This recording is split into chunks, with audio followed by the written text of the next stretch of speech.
I'm John Batchelor. This is the John Batchelor Show.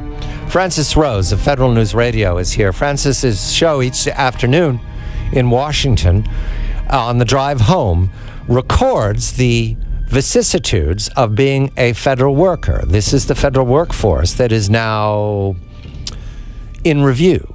Because at midnight tonight, unless and until the two houses of Congress agree with the President of the United States and pass what is called a continuing resolution, which, by the way, is the same as getting an incomplete continued till next week if you're grading these papers.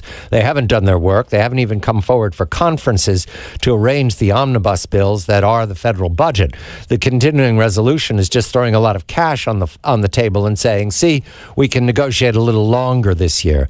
But in any event, what happens tomorrow is that the federal workforce, which I think is about 4.5 million, that's a sizable army if it was 1914, the 4.5 million people face a shutdown, that is, a suspension of their pay for a while. We only have history to comment upon. Francis, a very good evening to you. 4.5 million workers, about 800,000 are non-essential and will be furloughed, don't come in tomorrow. Have I said all that correctly? Well, just with one exception, John, they will have to show up. Every federal employee shows up tomorrow. They learn their official status from their supervisor tomorrow, and then if they're deemed to be non-exempt, that means they're not exempt from the lapse in appropriations furloughs, then they turn right around after they've shut everything down in their offices and they go back home. This has happened before, many times since the Carter administration. The Washington Post has a list up.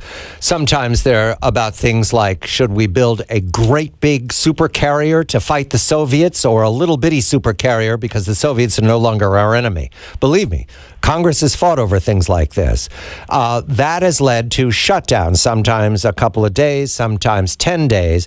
Carter administration, Reagan administration, George H.W. Bush administration, Clinton administration is the last time. Did any of those shutdowns, Francis, to your knowledge, deprive anybody of their paycheck in the federal workforce? No, my understanding when we go in the Wayback Machine is that federal employees in each of those times were made whole. The Congress went back and allowed appropriations even for employees that didn't work during the furloughs. There are always some that do, but the history shows that the federal employees eventually do get made whole. The puzzle here, sequester was earlier this year, and we had various faces on television going, wolf, wolf. That's what they did for weeks before sequester hit.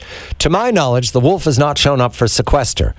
Why will the wolf show up this time? What's different about the shutdown this time that has never happened before, either with the sequester wolf or with all those other shutdowns that happened in the 20th century wolf? What's different? Well, the difference is that if you go back and look at that list, John, there was at all times there was a clear path to one side getting what it wanted and the other side getting what it wanted.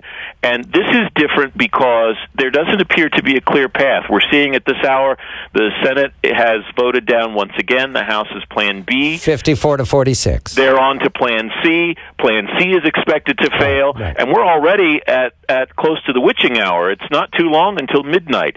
And so it's possible that we could get to a scenario where this shuts down with no particular solution in sight beyond John Boehner willing to give up the Hastert rule. If he'd be willing to do that, a deal could be done in about an hour and a half. A deal for what end? The continuing resolution. It does not resolve the underlying matter. Now let's switch, because I think we've established until and if the asteroid hits, we've been through this dance before, and it comes out in the end that everybody gets paid.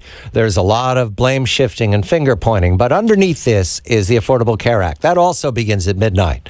October 1st, 2013. My understanding of the Affordable Care Act at this point is that the smartest person in the universe, absolutely the smart, which is Verizon customer service, of course, the smartest person in the universe doesn't know what's going to happen when the websites go hot tomorrow. You've done a lot of very careful reporting about this. I'm going to speak to people later on tonight who are quite discerning, but nobody has any data to say it's going to work or it's not going to work. We're all swimming. It's like it's a science fiction novel. I think of that all the time, Francis, that all of a sudden tomorrow we're going to wake up and we're all going to be different. Hopefully we can avoid the Albert Camus problem, but in any event, we're all going to be different. Is that what it feels like in Washington? Nobody knows what the future is. To be honest with you, nobody in Washington is focused on the Affordable Care Act, John, because everybody's trying to figure out how this will all work tomorrow. The Affordable Care Act is really kind of far down the list right now. Health and Human Services has been testing their IT infrastructure over the last several weeks and months, and the other federal agencies that are involved doing the same. But what really remains to be seen is who's going to stick around tomorrow, who's going to be deemed essential, exempt and non-exempt, and who's going to be available to manage those systems tomorrow. Now, detail here. I'm learning from you, Francis. The Affordable Care Act happens at the same time as the shutdown, midnight, right? Yes, the witching correct. hour, same thing. The Affordable Care Act goes into every family in America forever. The continuing resolution, we love our federal workers, but gee, you know, you're not central to my life, Francis. You just, the federal workforce, is it the military and all the essentials are already fenced off. So the non-essential workers, 800,000 out of 4.5 million, are not essential to the American people. That's why I come back to Obamacare. It is significant to me that it is not now being debated. By tomorrow night, this time, we're going to have information in that's going to change the story again. I don't have it now. Nobody does. We're guessing. Well, that's right, and it remains to be seen how this will all play out tomorrow. And unfortunately, there's not even really a way to war game it because we won't know officially until tomorrow morning if there still is a shutdown, who's staying on the job at the agencies and who's not. Once we get a feel for that, we'll have some sense of how this is going to work out vis-a-vis the Affordable Care Act. But there's really just no way to tell right now, Jeff. 15 seconds, Francis. What's the mood in Washington? The mood is very tense because this impacts a lot of people's livelihoods. There are a lot of people who are not convinced that this time around they'll get made whole, even when they show up. Even employees that stay on the job this week, John, still won't get paid. Francis Rose of In Depth with Francis Rose each day on Federal News Radio in Washington. Will it or will it not shut down for the non-essential workers starting tomorrow morning, October 1st? I'm John Batchelor.